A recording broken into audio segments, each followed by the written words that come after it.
Сәлем барлығына, сіздермен бірге мен Сайлау Абди. Бүгінгі видеода мен сіздерге Америка Құрама Штаттарына кетуге, көшуге, жұмыс істеуге бару үшін қысқа мерзімді, ұзақ мерзімді немесе оқу, ағылшын тілін үйренуге бару үшін жалпылама қанша қаражат кетеді, қай уақытта бұл қаражаттар кетеді, сол жөнінде осы видеоны сіздерге арнағым келіп жатыр.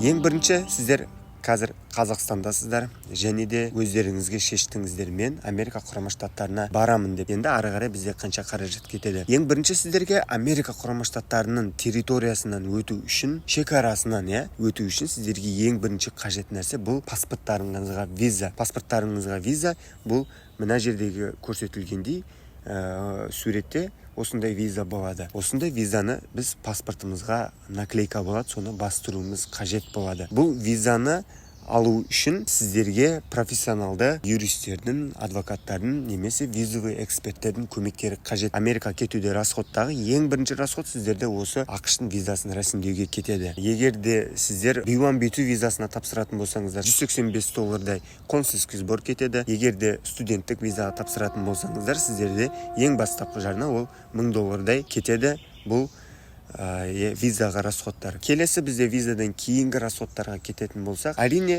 жолға дайындалуларыңыз керек, мүмкін киім алу керек, рюкзак, сумка алу керек деген секілді. Осындай бізде база расходтар кете береді. Дальше біз Америкаға авиабилет аламыз. Авиабилетті бүгінгі таңда біз ала аламыз. Ең арзан, ең жақсы бұл Qatar Airways Алматы қаласынан Дохаға, Дохадан Нью-Йорк бағытында ұшады. Міне осында бізде келесі расход кетеді, бұл авиабилет расходтары. Авиабилет расходтарынан кейін бізге қалтаға қаражат керек болады. Нью-Йоркқа келгеннен кейін сіздердің тамақтарыңыз, пәтерге төлейсіздер. Егер де сіздер ұзақ уақытқа жұмысқа келе жатқан болатын болсаңыздар, немесе отбасыларыңызбен келе жатқан болатын болсаңыздар, әрине қонақ үй емес, пәтер жалдау керек болады, немесе американдық екі этажды үйлерді білетін шығарсыздар.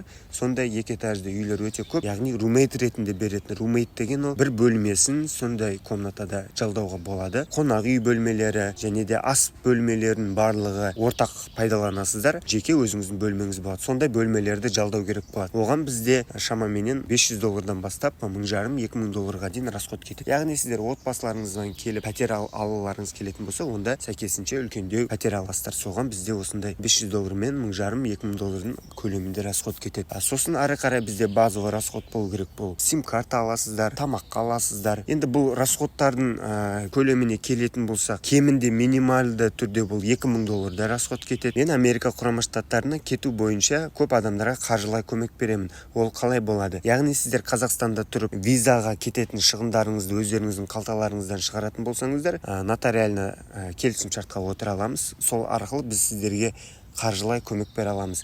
Яғни ол сіздерге авиабилет алып беруге, Америкаға келгеннен кейін пәтерлеріңізге төлеп беруге, жұмыс тауып беруге деген секілді осындай қаржылай көмек көрсетеміз. Ал сіздер кеткен шығындарды кейін Америкаға келгеннен кейін өзіңіздің қалаған жұмысыңызға орналасқаннан кейін, жалақы ала бастағаннан кейін апта сайын осылай төлеуге болады бөліп. Айта кететін нәрсе, Америка Құрама Штаттарында біздің клиенттердің бастапқы алатын жалақысы айына $6000-дан, аптасына $1500-дан басталады. Сол себепті достар, мен осы видеода сіздердің сұрақтарыңызға жауап бердім деп ойлаймын. Америка Құрама Штаттарына кетуге қанша қаражат кетеді деген секілді. Сол себепті бұл сіздердің отбасы мүшелеріңізге байланысты, отбасы мүшелеріңізде неше адам және де аппетиттеріңіз қалай, болмаса қандай сіздер өздеріңізге қосымша мүмкіншіліктерді позволять ете аласыздар. Мүмкін Америка Құрама Штаттарына бизнес класспен ұшқыларыңыз келеді.